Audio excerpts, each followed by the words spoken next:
I think it's safe to say these upgrades have totally transformed this bike.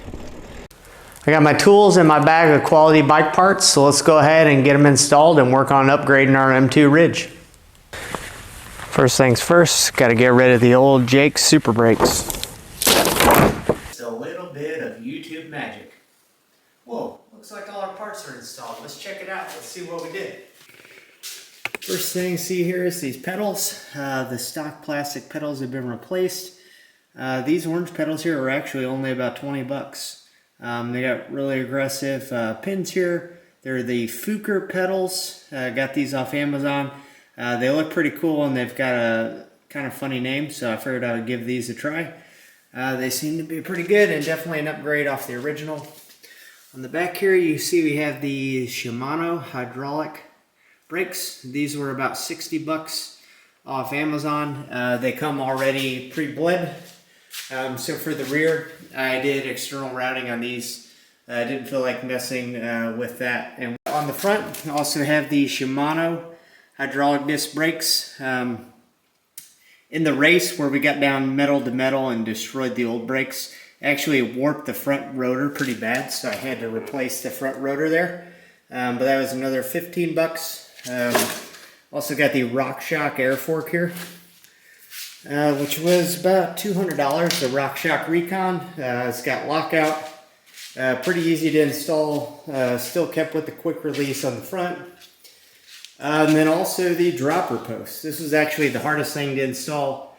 Not really hard, just kind of, you just got to take your time. Make sure you got your cable the right length, working through the internal cable routing, and got that set up. So I got the Exiform dropper post here.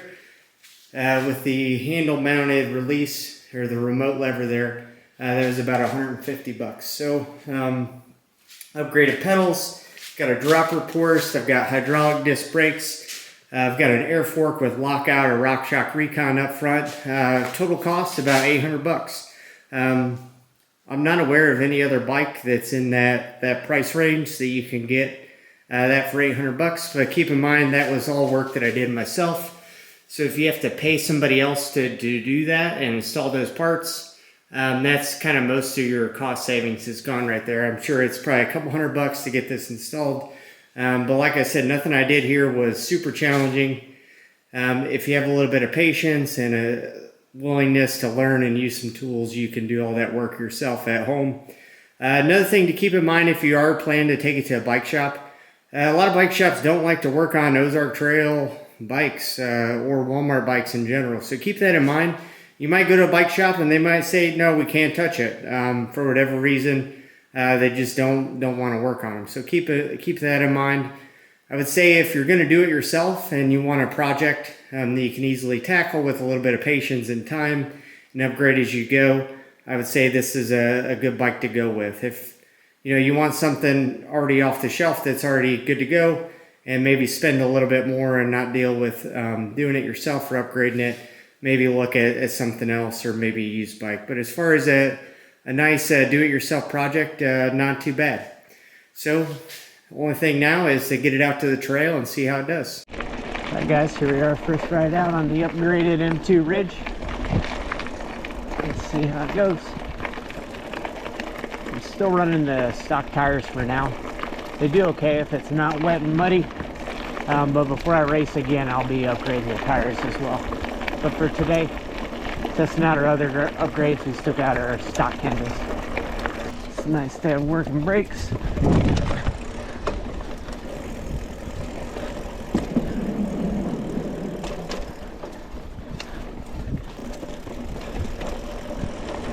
Actually, it feels really good.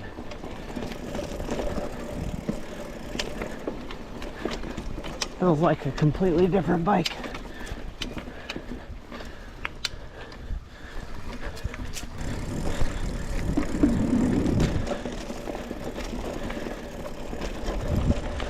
Brakes are working really good. Takes no effort at all to slow down. It's great. It's a little two-finger grab. Not needing to use any crazy Hulk hands to get the bike to stop, and it's really nice.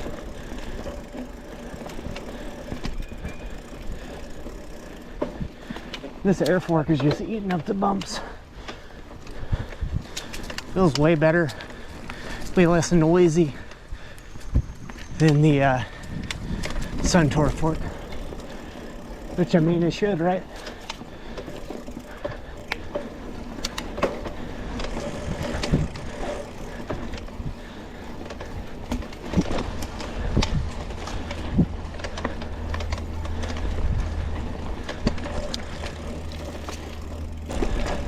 Yeah, it just doesn't even feel like the same bike. This is great.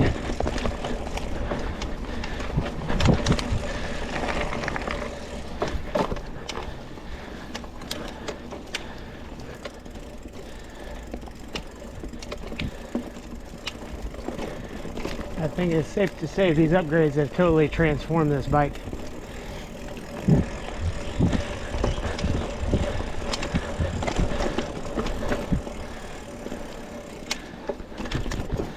It just feels better, sounds better, doesn't feel like it's beating you to death. It's fun. Fun to ride, feels good. Makes you want to keep riding.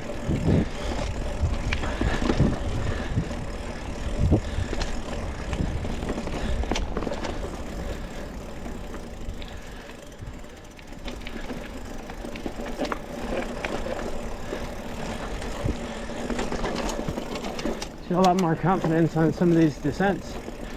And yeah, brakes.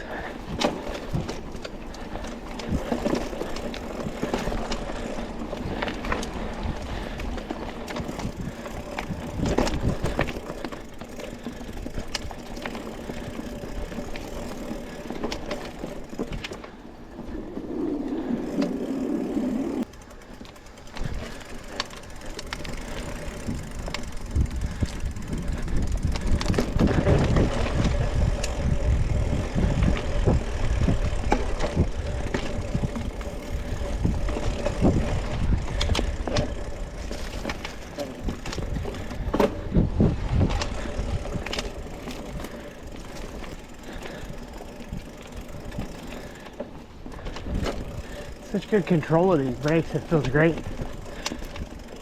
I don't have to squeeze any harder. No matter how steep it is, it allows me to really feather the brake. Not have any concern that I'm not going to be able to stop the bike if I get going too fast. Definitely confidence inspiring.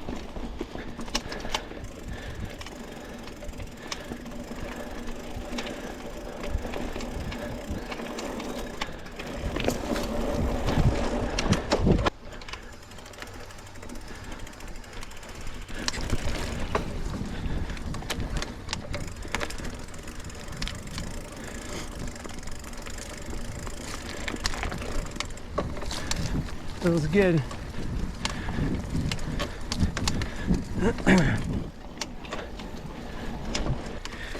But still, rank upgrades in the same order.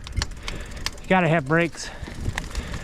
I'll put those $60 Shimano hydraulic brakes as the very first thing you do. From there, nice set of $20 pedals.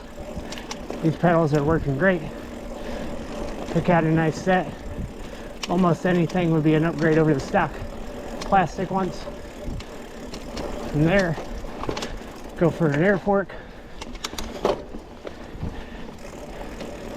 And the dropper post is nice, especially if you're racing or something like that. But that's up to you. I wouldn't call it essential, but it definitely is nice to have. And for 150 bucks, I think it's money well spent.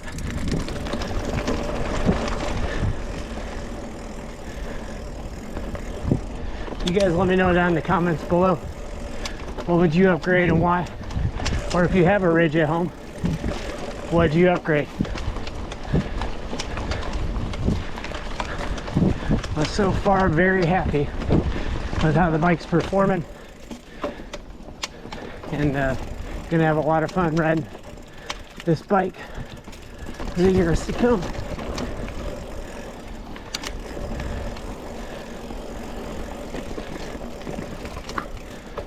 Gonna finish this ride, and that's all I got, guys. Thanks for watching, and I'll see you guys out on the trail.